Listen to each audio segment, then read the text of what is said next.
Bullshit. It's the No BS Marketing Show. I'm Annie Spiewak, and today's guest is Dave Mastovich, and he has buttons.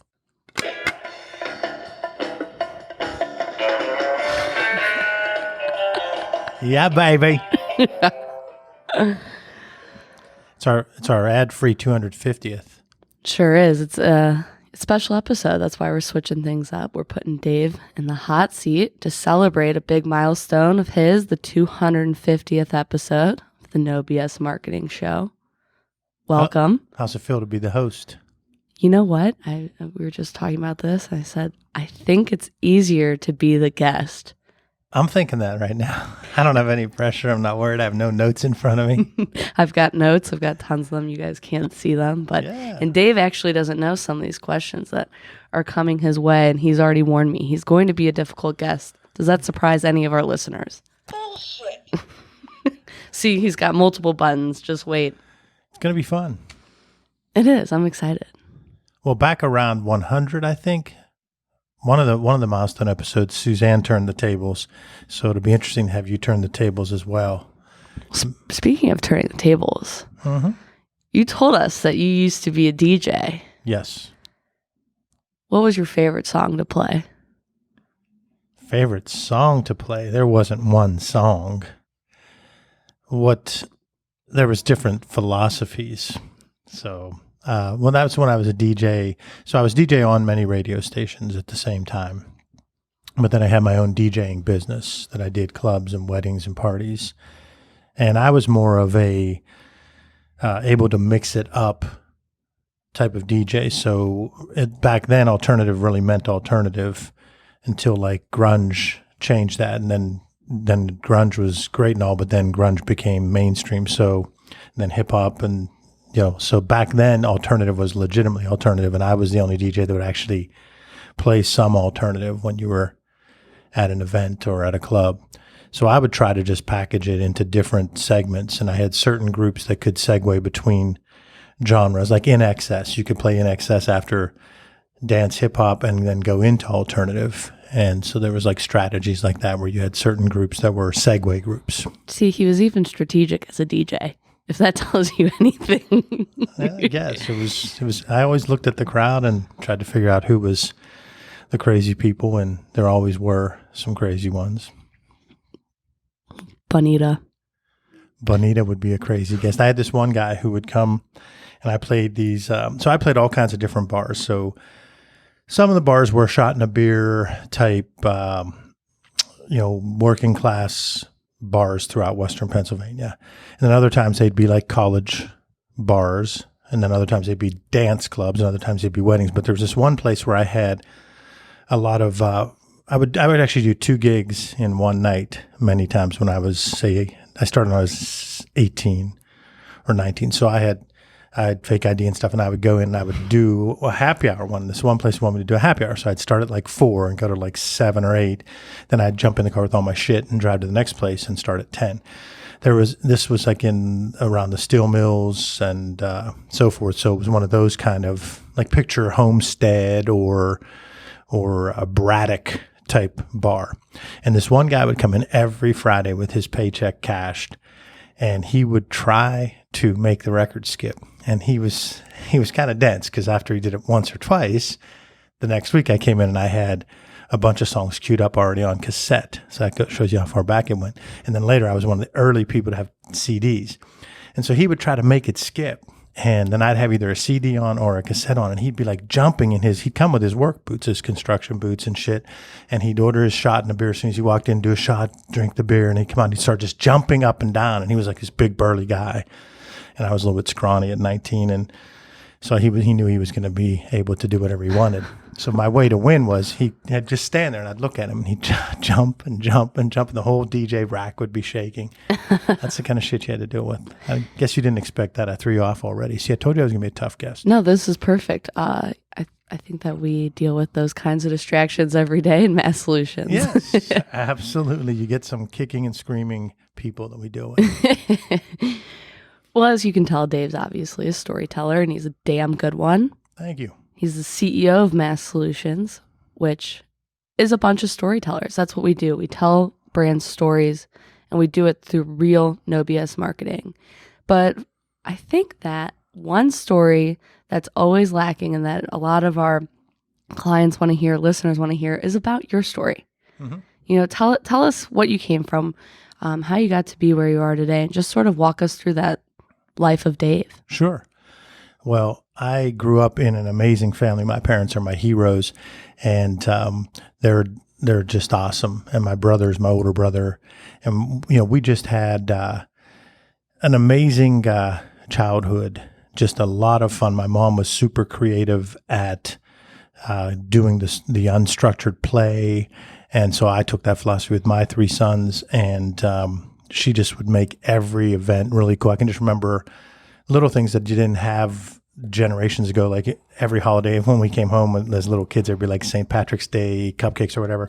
And my dad was the humorous one. He was just like constantly cutting up and telling stories. So my brother and I grew up as storytellers, and we grew up enjoying athletics quite a bit. We played a lot of sports, and we also loved pop culture. So it was just this combination of music, sports, pop culture, and these two parents that were just so nurturing. And yet my mom was like how I am. I get most of my personality from my mom. I might start crying here. But so you guys know I can be very difficult. I don't mean to be difficult or tough, but that's just part of me. And that's how my mom is. She could just give a glare. And guys that have played for me in basketball, regardless of era, because I coach multiple eras, say they call it the Dave Mastovich glare. Well, I don't even know I'm doing the glare, but I know I've seen the Kathleen Mastovich glare.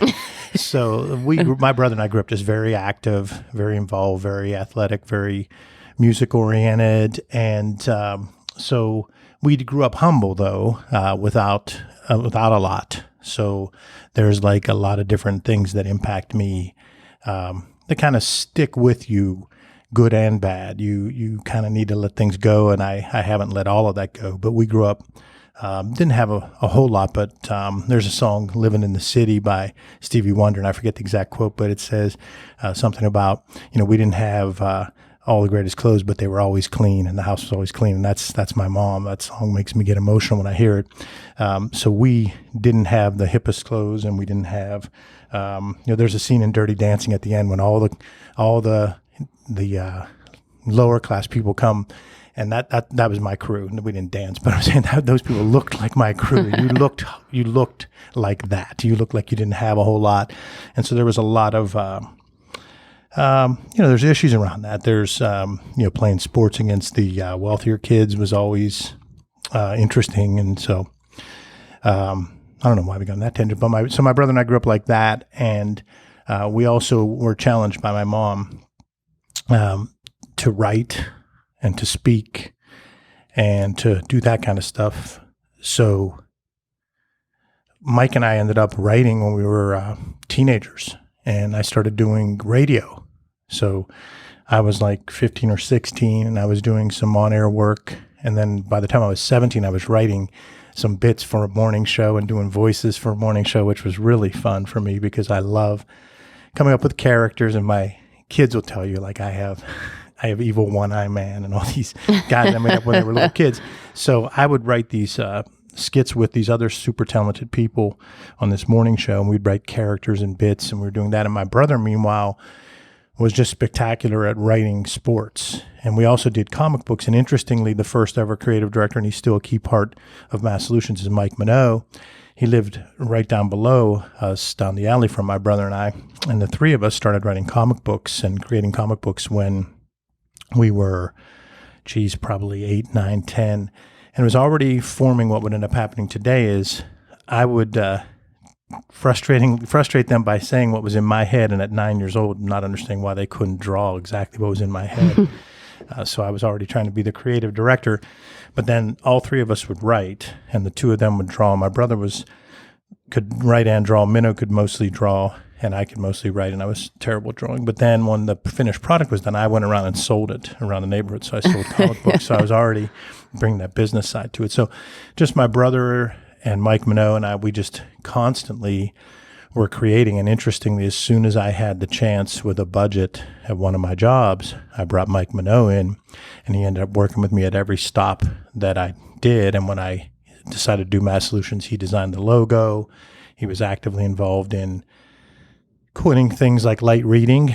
Light reading was my baby for like about 10 years. And I wasn't sure what to call my blog. And I originally said, we were black and gold. We were always black and gold like Pittsburgh colors. And instead of white papers, I was going to call them black and gold papers. And Mike Minot said, nah, that's too formal. Not everyone knows what a white paper is. And he said, but in the logo I designed for you, Dave, there's a light bulb effect solutions. And he said, and you said you're going to make this no bullshit blog short. So we're going to call it Light Reading. So that's how Light Reading was spawned, by Mike Minot. So you can see these Mike Minot, Mike Maz, and me, and then of course Mike Gaddy, they became the three Mikes when we started the company. So that's a long answer to a question. I don't think I really got the whole answer in. No, that's okay. So you started the company, but something we do need to touch on is where you were before that. You were leading, multi-billion-dollar healthcare companies, marketing. You were leading higher ed. That's very popular here, something that the school is very well known. Talk to me about how you got to those 2 points. And then my follow-up to that is, what was it like taking the leap of faith? So the start becomes, there's a guy by the name of David Smith who has been a big part of my life, and he actually was part of the podcast for the first couple of years. I went to college, and I made my college choice based on basketball, and I ended up working at the college radio station there. So I was like a young punk that didn't know any better. And I talk to students today, and I say, it's more important that you try to learn, because I've never not hired someone because they had a 2.5. And there's only one person that I can remember where she got her degree from mattered, because she had her undergrad was from Harvard and her graduate was from Katz.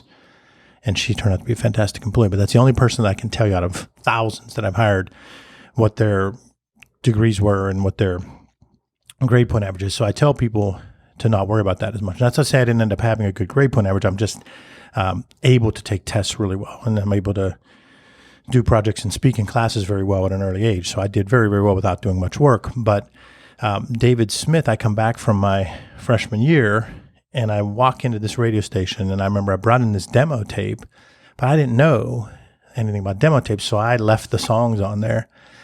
And I'll never forget, he had this perfect voice, and he said, David, in case you ever interview at another radio station, what you should do is you lift the intro and outro, and you lift the back announcing so that we can hear how you sound. We don't need to hear those songs. What songs were they? I don't know. I think Elvis Costello, Every Day I Write the Book, for some reason. I remember that being a song I played at WKVR when I was in college, and that was a college station. So there was that stuff. I played, again, it was mostly alternative. So he's listening to these songs he probably didn't even know. And you shouldn't, like if someone did that to us right now, we go, what's wrong with this person? We wouldn't even give him an interview. But David Smith said, well, he was really smart. He goes, I have a job for you. And he comes in and he says, what we're going to have you do is you're going to come in and work the late night shift on our automated FM. And all you're going to do is like push the buttons. There's no announcing. So I took that job. And that ended up being game-changing because I took this crappy job. The only reason I got the job was because no one would want that job.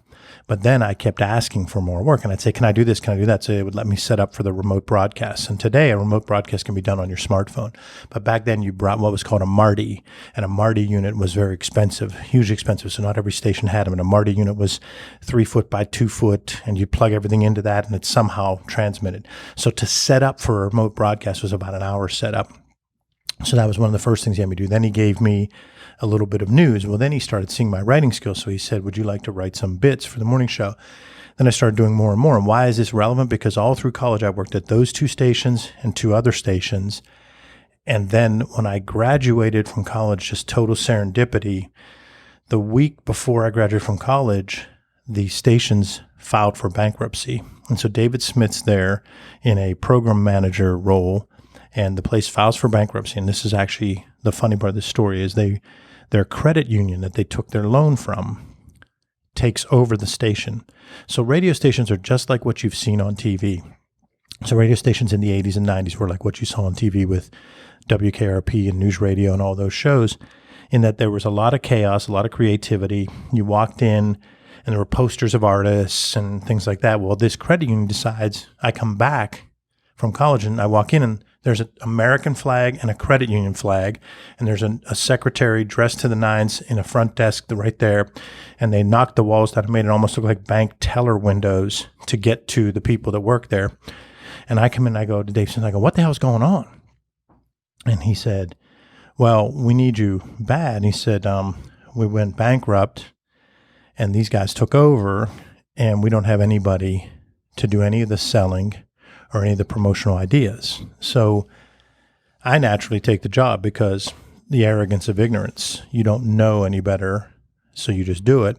And when I took that job, it then led to me becoming pretty much the de facto general manager of the entire station, and hired and fired salespeople, came up with promotional ideas, helped lead the team, helped hire people for other positions, looked at the finances, and we ended up going from worst to first. We ranked 13th and 14th out of 14 stations, and we were losing $500,000. And within 3 years, we had gone and turned it around to be number 1 and number 3 and making $500,000. So that opened the ticket for me to go to these other positions. And that's sometimes forgotten when people know about the UPMC job, because that's the big glorious job. But really what laid the foundation was those 2 radio stations. Wow. That's powerful. That, you went from being in radio to leading UPMC's healthcare, and you said, that's supposed to be the big glorious job. And you had this really powerful speech during the IUP Business Day.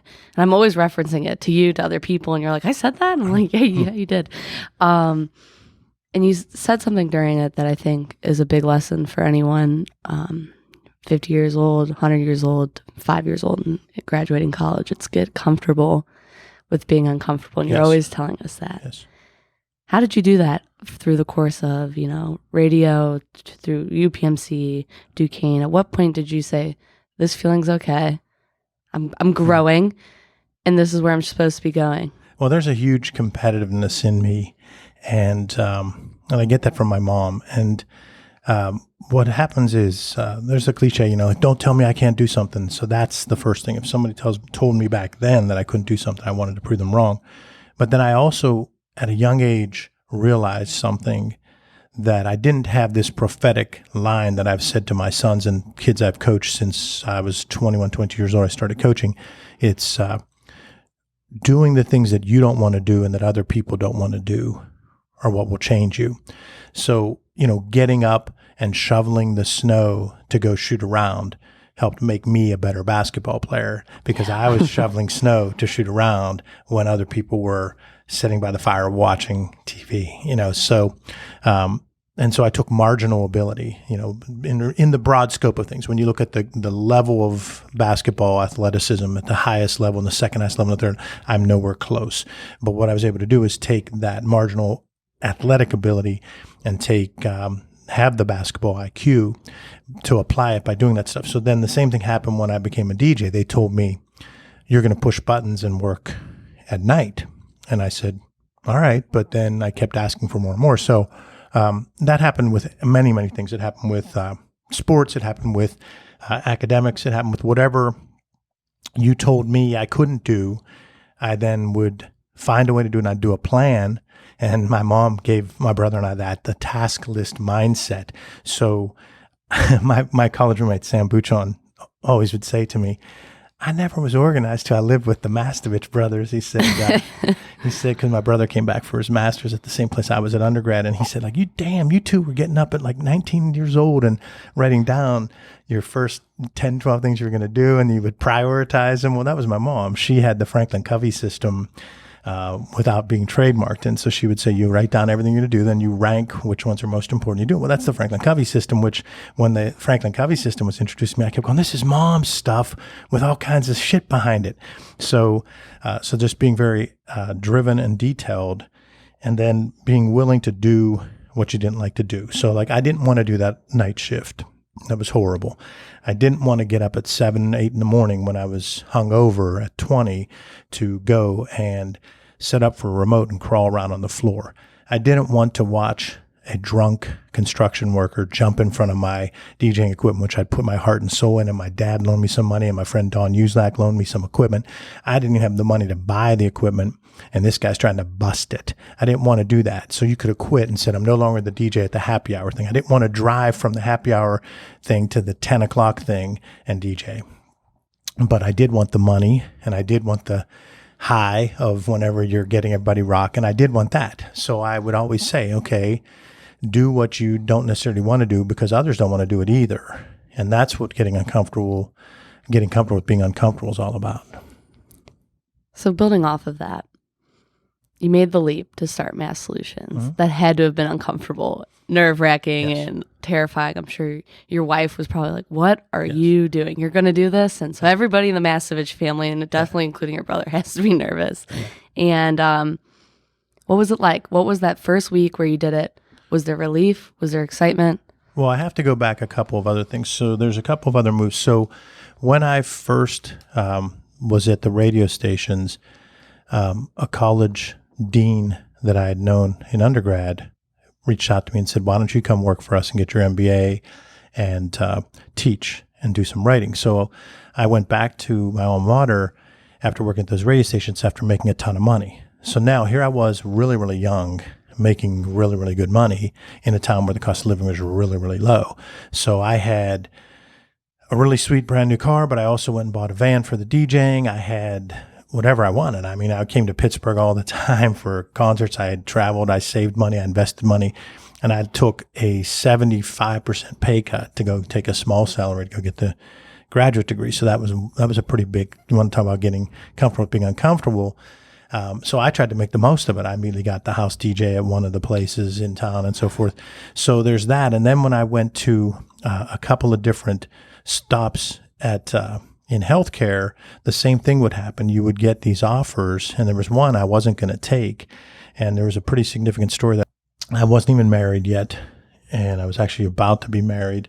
And I was at my hometown healthcare system, had a great job, making good money, but not what I should have been making, but I didn't have the courage to push back. Another healthcare system recruited me and actually doubled my salary, factually doubled my salary. I'm not bullshitting you. So I come in to say I'm leaving, and I was the young upcomer. I actually went to an event that they said the young future business leaders of this region, and I was recognized and all this stuff. And the CEO at the time said, will you give us a chance to try to keep you? And again, I'm a hometown guy and I'm insecure. And I go, yeah, sure. So I'll never forget this. That was a Friday. On the Monday, they come back and they give me about 90%, maybe 95% of what the doubling of the offer was. And Darlene, who was my fiance at the time, was quite prophetic because I said, I guess we're staying. And she called, she's on the phone where she worked, and she said, bullshit, we're leaving. She said, they didn't see value in you until you left. And that's a pretty powerful thing. That's very powerful. Wow. That's a big move. And that probably really set the tone for the rest of your career.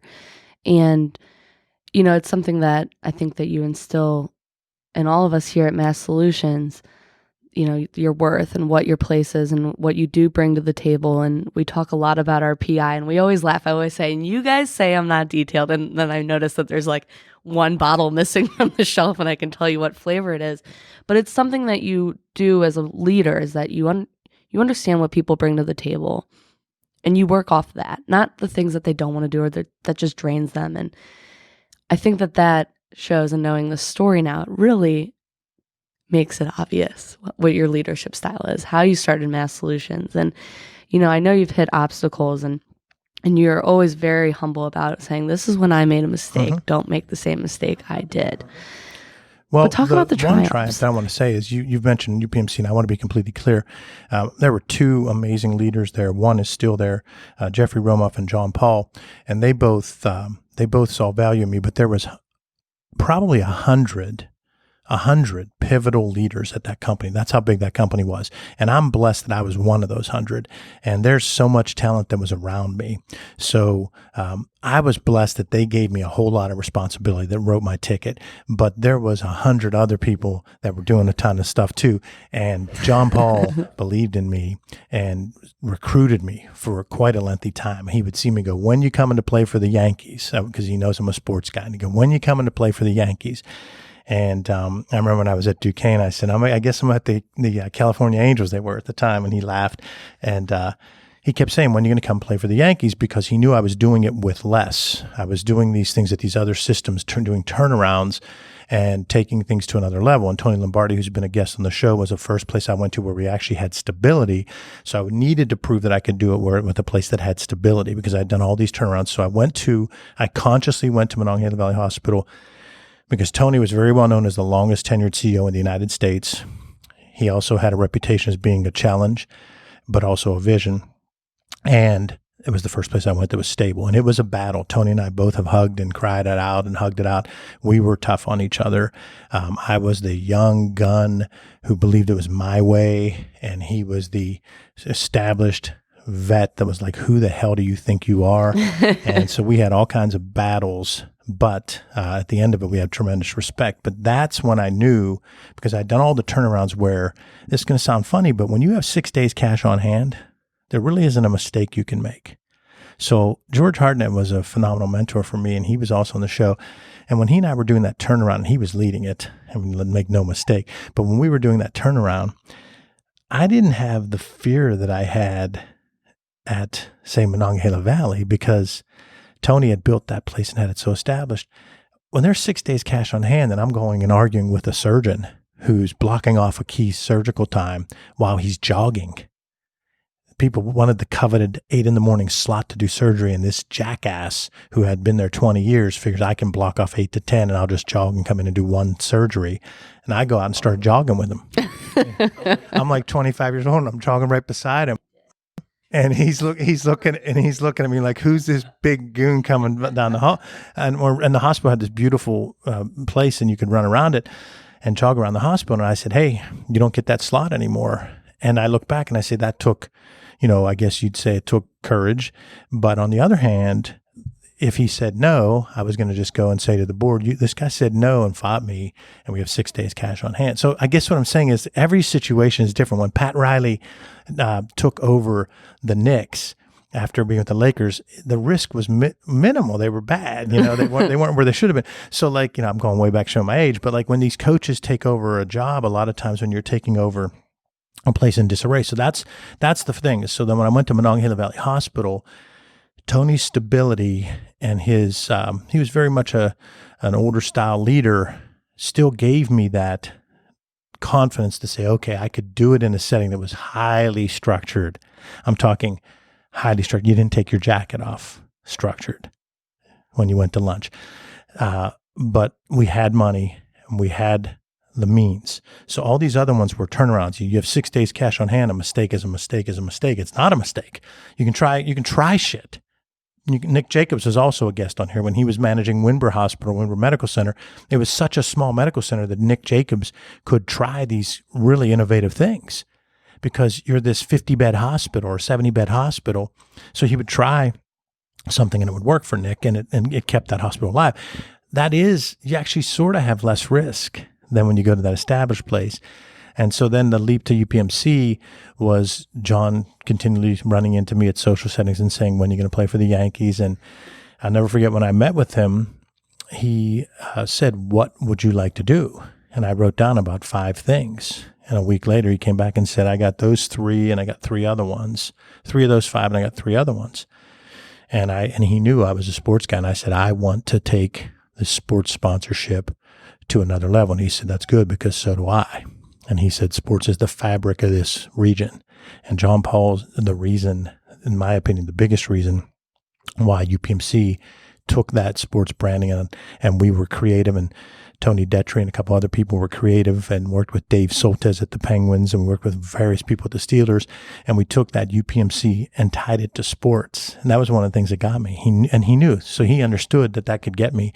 And UPMC was great, but it was the most volatile climate and culture I'd ever been a part of, and I didn't fit particularly well in that culture. And that was hard to take when you have to look in the mirror and go, you're at your dream job and you don't fit. That would be a tough realization. I can imagine. But we talk about culture, and it's something we talk a lot about with our clients. And how do you culturally tell your story? How do you tell that internally? Talk about Mass Solutions culture, how you make it, or how you made it, and then how you strive to continue creating it and evolving it and growing it. Well, what I do, and this could be neuroses, could be unintentionally narcissistic, but what I do is I come to all of you and I tell you, this is what happened in various points in my career when the culture was bad. This is what I think I contributed to it. I want to avoid me doing that, and I'd like you to avoid you doing that. That's the first thing. The second thing is I will come and tell you based on things like predictive index. And first of all, the D in predictive index just means that you need less information to make a decision. You're more comfortable making a quick decision. Now, what that'll mean is from time to time, you'll miss some details and follow, but it doesn't mean you can't be detailed. It means you need less information to make a decision. So you're actually quicker at getting to a decision and comfort with it than me. I'm right over the carrot on that D. So I want a little more information. Then there's people that are like 2 or 3 notches over that need a lot. And then there's people that are whole sigma over that need a ton of information. Doesn't make anybody wrong. We're great how we are. What you have to do is find out what energizes and drains you. So before I even knew about predictive index, when Mike Gaddy as the first hire came aboard, I said, we are going to make this company built around our lives as opposed to vice versa. So if Felix has an event, that's Mike's son who's 5, Mike should go to that event. And that might mean he has to work at 8 o'clock that night or 9 o'clock that he chose, not me.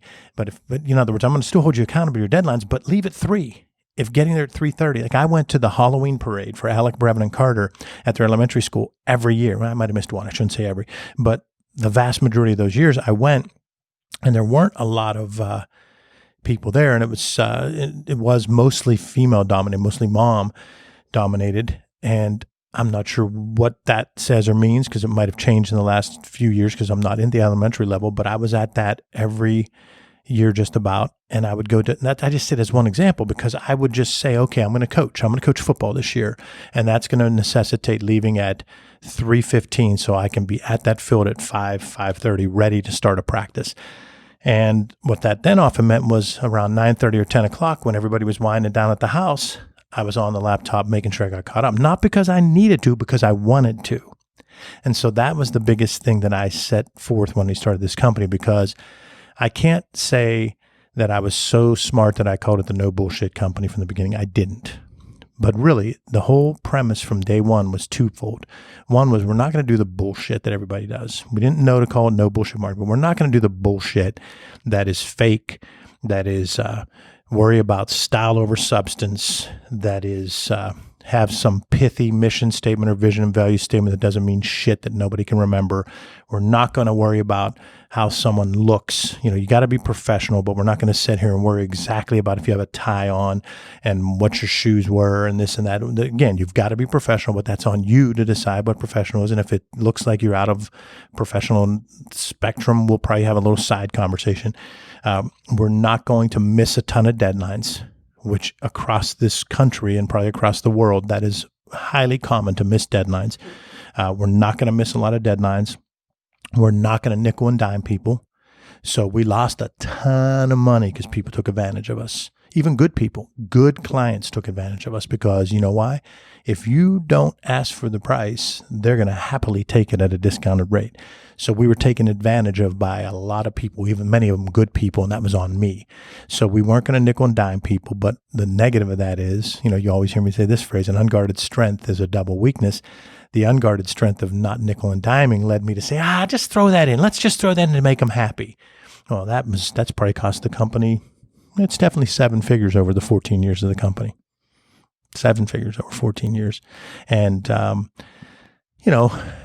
I think that some of that paid off? Probably. So I don't think it was a net loss of that, but that was it. So from the beginning, it was going to be not the typical bullshit, and it was going to be built around our lives. Okay, so then how else would you define success? I know that you just said you had 6 days cash on hand. Success there is, do you have more cash on hand and are you getting out of the hole? Can we make payroll? Can we make payroll?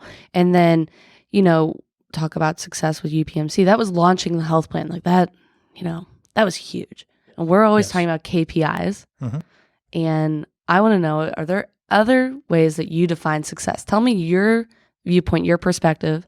Perception is reality, right? You always Sure. say that on success. What is it? How do you see it? And how should others maybe change their perspective on success as well? The one quote that I say, and I'm not saying I'm the first to say it, but I didn't see it, and I didn't consciously see it anywhere else. Success, like beauty, is in the eye of the beholder. Success, like beauty, is in the eye of the beholder.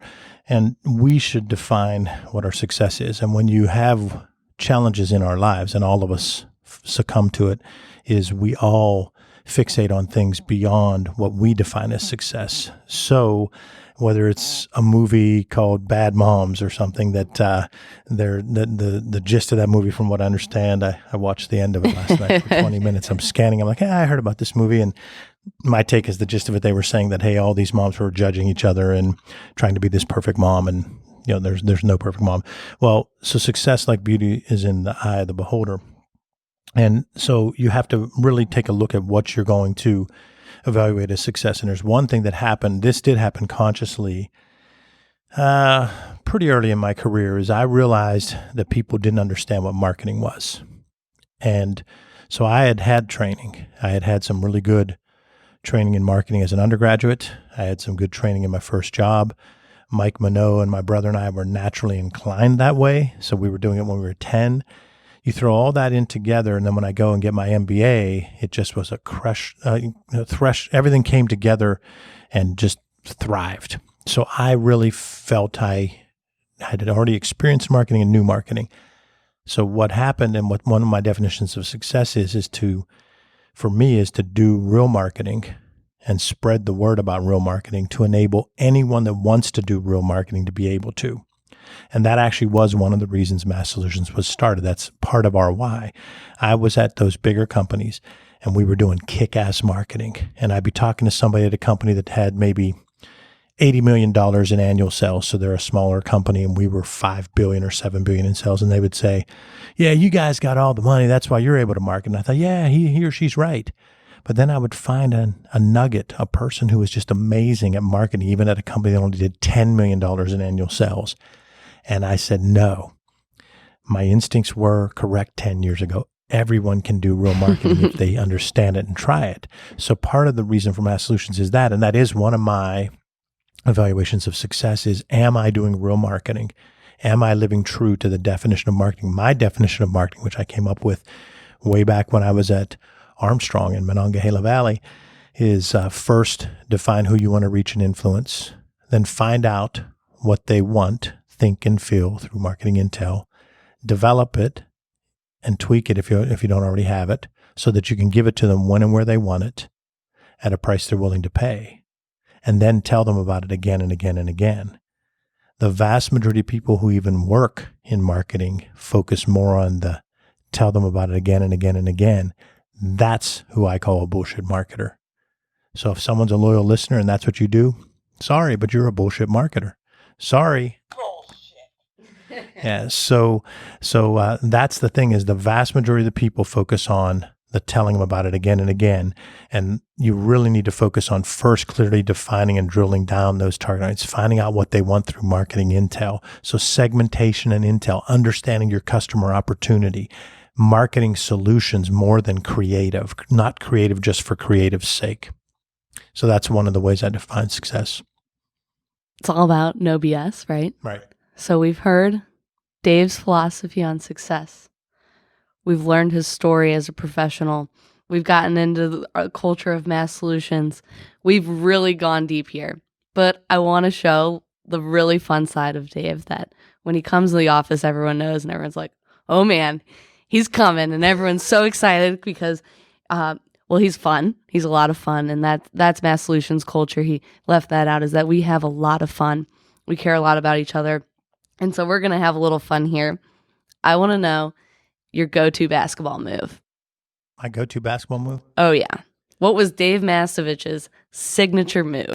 Well, it's funny you say that because I tell anyone that plays for me that you have to have one go-to move. And if you have two, that can set you apart. So when I had Joey Mascaro, he had two moves, and that's why Joey was able to really do well. And he plays for Pitt now. But people don't realize the simplicity of that. So I'm glad you asked that, because if you have one go-to move, that's often enough to get, Adrian Dantley and Alex English both averaged 30 points a game in the NBA, and their names people don't even know, but they had one move. So I had more than one that I used because I was a big guard in an era when there weren't big guards. So I could use the back you down a little bit. And I used to joke and say I had this little pointy ass, but if I got that pointy ass up on your hip, you were done. So if I took a couple dribbles to the left and I felt if I felt I had my butt on you, I knew you were done, because I could just nudge my butt a little bit, make that move. And the second one that I was really good at was I could do a stutter step way before that was as common as it is now. Now, I will tell you, the skill level of people today, like my son Carter's skill level, he's going to listen to this and then he'll never let me live it down. But his skill level at 14 is better than mine when I was playing in other countries. I mean, it's just the shooting today is started so much earlier. So like Carter has probably three signature moves. He does a step back that's phenomenal, but mine was mainly just a stutter and a drive to the basket. And because once I was in the air, I felt that was my strength. I felt I could like move, and I loved contact. For as skinny as I was, I loved contact. Like contact helped me. In fact, if you didn't make contact with me, I might miss more than if you made contact with me. But I want to stress again, I was, my athletic ability compared to the world is above average, but compared to elite basketball players and good basketball players was below average. And I didn't have a ton of, coaching at a young age. So I didn't have the form and the techniques at a young age like I brought to the teams that I coached in high school and the teams that I coached in AAU and my sons. They were given tools that just weren't there. There just wasn't that level of tools. Yeah, like Carter's shoot back or whatever that thing is, the rebound. Carter has a shoot away. His shoot away. Court. Well, all three of them had a shoot away and a half court, and the other two will listen, but only one of them really took advantage of the half court and shoot away that they have at their house. Carter shoots 500 shots quite frequently. The one day he shot 1,000 just to come show me that he shot 1,000, made 776 of them. So, when your son comes and shows that picture and you were sitting there, I kept walking out and saying, he's still shooting, because on the shoot away, if you shoot for 30 minutes, you're probably going to knock down 250, 300 shots. He was probably shooting for about 2.5 hours, so he got to 1,000. But Brev, love him, was fantastic. Brev would have been fantastic in the late 80s. He just was a fast guard that could fly by people, but he didn't use the shoot away enough. And Alec was just super athletic. Alex was fantastically athletic, 4'6", 340 and stuff like that. But Alex just a fun guy. And so Alec was the fun guy on the team. We used to jokingly call him Rodman because he'd get everybody mad on his team, the other team, the refs, the fans. Okay, so now continuing the fun, bringing it back to Mike Minot, who's kind of a legend around here. Yes. And Mike Maz, another legend. If Mass Solutions was a comic book, what would the storyline be? A comic book?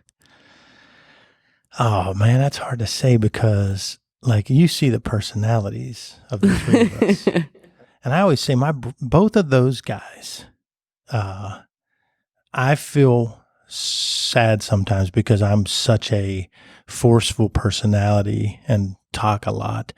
But when those two, they're both the life of the party. And just so I feel guilty that when I was around them and I didn't shut up enough.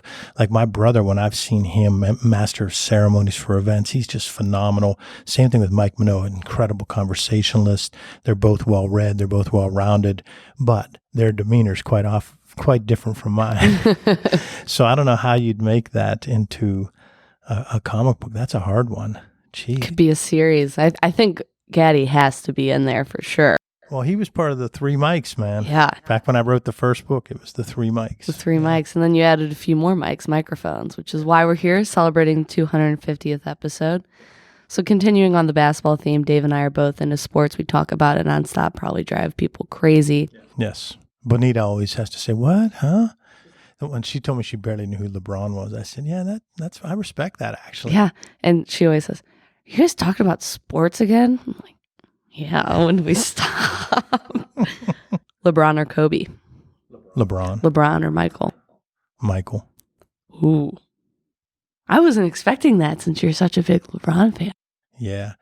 Well, here's the analogy I gave Brev the other day, and he agrees with me. He begrudgingly agrees with me. It's not about your body. You can't compare the body, because I used to joke and say, when I was in my prime, I probably would have stopped Bob Cousy. Well, that's complete bullshit. Bob Cousy was the best point guard in his era, and I was a nobody. So that tells you what happened in 25 years. We as humans got bigger, faster, stronger. So you can't say, well, LeBron would dunk over. Well, of course he would. Michael Jordan would have put Bob Cousy in the hospital. So you could do that over every era of time. And so 30 years from now, the next person that's big is going to be bigger, faster, stronger than LeBron. And we're going to say he's better than LeBron. You know, that's why Curry's so awesome. He's tiny and he can play great. So, but what I said to Brev is, I said, Brev, the other day I was bored and I'm just finally had a few minutes to sit down after working out or something. So I just scanned, and there was a Portland, Chicago game 1 of the NBA Finals in, I think, 93. This tells you the difference. I've never seen in any of the 27 finals that LeBron's been in and lost 24 of them, I've never seen, not yet, have I seen a look of fear on the other team at any point in any of those series. First quarter, game 1, look of despair, every Portland Trailblazer and the coach. That's the difference. The dominance. It's like when Mike Tyson was in his prime, everyone in the place was afraid. For no reason. You thought he might come out and punch me. I'm in the seat, okay? Now, he was a fraud and got beaten. But the point was, when Mike Tyson was on his run, you didn't think there was a chance. You didn't even think the person would make the third round. Well, that's the analogy I give about Michael Jordan. People were in fear in the first quarter. Go watch that. Anybody listening, go watch that game when it's on NBA Classic Channel thing, and you will see the look of fear in their eyes in the first quarter. Now, that's the game that he made 6 threes. Making 6 threes back then is like making 17 threes right now because you just didn't shoot threes. And that's the one when he gives the, aw shucks, I don't even know what the hell's going on. I made 6 threes. But the look of fear on the players, and as a player, and you being a Hall of Fame player, you know what I mean. I knew when guys were afraid. Oh, absolutely. And I can't say I was afraid very often. I don't think ever. I didn't play well and I got my ass beat many times. But I knew when I was playing someone that knew I was better than them. And that just gave me, and you did the same. That's the best feeling. Because you just abuse them. That was the first quarter of the NBA final, the first quarter of game 1 of the NBA finals. And that's one of 1,000 examples I could give you. He just didn't lose. 6 times, So LeBron's a better person, I think. LeBron is a better brand person. LeBron is more loyal. LeBron cares way beyond himself. LeBron helps the world more than Michael did. But I will say this too. There's a branding thing that people don't want to admit. I think Michael Jordan's brand was more knowledgeable amongst the non-sports fan than LeBron's is. As crazy as that sounds, like my grandmother back then knew Michael Jordan and knew all kinds of stuff, whereas my mom might not know about LeBron. I don't know. As a branding guy, that's a struggle for me because I know LeBron's done it way better, but I just think universally Michael was known better. But LeBron's way better person, way better businessman, cares about beyond himself, great social causes. He's amazing. His stats are probably better, but I still give the nod to Michael because of that sheer dominance and fear. Everyone just knew he was the best by so far. Whereas like Durant actually thinks he's better than LeBron, and Curry thinks he's close, and neither of those statements are accurate. But no one thought that about Michael Jordan. You can't tell me Clyde Drexler. Clyde Drexler would tell you right now, hell no, I didn't think it was good. So there he is, marrying his 2 passions of sports and branding marketing right there in front of us, not even aided, and he brought that in. to give you a real good picture of Dave to end this, is there anything you thought that I was going to ask that I didn't? Now, I missed the one story that you said you really liked, so I'll just touch on that real quick. I had said this. I was asked a question by an IUP student. He was all in his suit for IUP's business day, and he was all excited to ask me. He asked me like 2 or 3 kind of curveball questions. Really good questions, actually. Well, the one was a curveball question. The other 2 were really good. I agree with you. The one wasn't a curveball. He didn't maliciously do it. He wasn't a reporter, but he just asked this odd question. It was about something related to Bitcoin, I think, because you jumped in. Blockchain. You jumped in and saved me there. I'm looking around my team and I'm going, who's going to know this one? So I went with Paul, our guru analyst guy, and he just goes, I didn't hear the question. You jumped up and saved all of our asses and answered it. But then his other 2 questions were really good. And he asked, what do you ask? How do you define success? And you already asked that. But the one point that I made when I did the answer to him was I said, if you're passionate about what you do and you love it and you're pretty good, if you're above average at what you do, and really, if you're passionate about something and you work hard at it, you're going to be above average, because the vast majority of people don't work super hard. They're afraid to take risks. They don't want to do things that others don't want to do. They don't want to be uncomfortable with uncomfortable.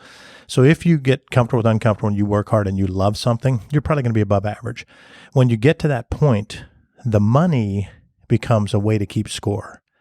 And so when I was taking all these jobs and getting recruited, it was often a way to keep score. I would say, like, well, okay, this would put me at a higher level than everybody else that's my peer here at this company. I'll go to that company.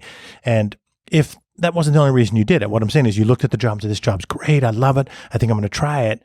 And then when it came to the money, it was a way to keep score. And if their score was lower than the score you were already at, you said, I can't take the job. So when I said that, you were saying how that student, a couple of them looked at me like I was from Mars, right? Yeah. They thought, so you're telling me success is balance and loving what you do, not money? I mean, there was like probably 10 kids that had their jaw on the ground. Well, because that's ultimately what it came down to. For me, it is, and I didn't answer the first part well because I was focusing on things about the company. But success for me is and always has been about balance. I don't come close to achieving it, but balance meaning loving what you do as much as you can. Knowing that you still don't go, hey, I'm going to fun today. You still say I'm going to work today. So enjoy it, but know that it's still work. And then balance between other interests. And for me, those interests are first and foremost my family, but then some core friends, but also like I just love learning. So if I don't have time to read, I get agitated. If I don't have time to stay up on pop culture, I get agitated. If I don't have time to teach, and teaching can be coaching sports, teaching can be teaching classes. That's my balance. That doesn't mean that is no one else's balance on the earth. Not one other person's balance on the earth is the same as that. So someone else's balance might be coaching lacrosse. Your balance might be bike riding and staying in shape. I love physical fitness too. So it's another person's balance might be, I just like to go and I smoke cigars and, I don't care. It's just you whatever your balance is. So find your balance. That's the final key takeaway. And I'm going unscripted for the close here. Bear with me, but there is no ad. Today was the 250th episode of the No BS Marketing Show. And as if that's not a big milestone enough, the 3rd anniversary of Dave's No BS Marketing Show is coming up here in a few weeks. We hope you tune back in for every weekly episode, but especially the 3rd anniversary. It's going to be insane. Tom Rodriguez, No BS Marketing Show legend, is coming back to interview Dave and get the banter going again. So if you're not signed up for the No BS Week in Review, go to the website, sign up. It's just a few minutes every Friday for you to read, get some ideas, stay up, and be a no BSer. It's all about bold solutions, no BS.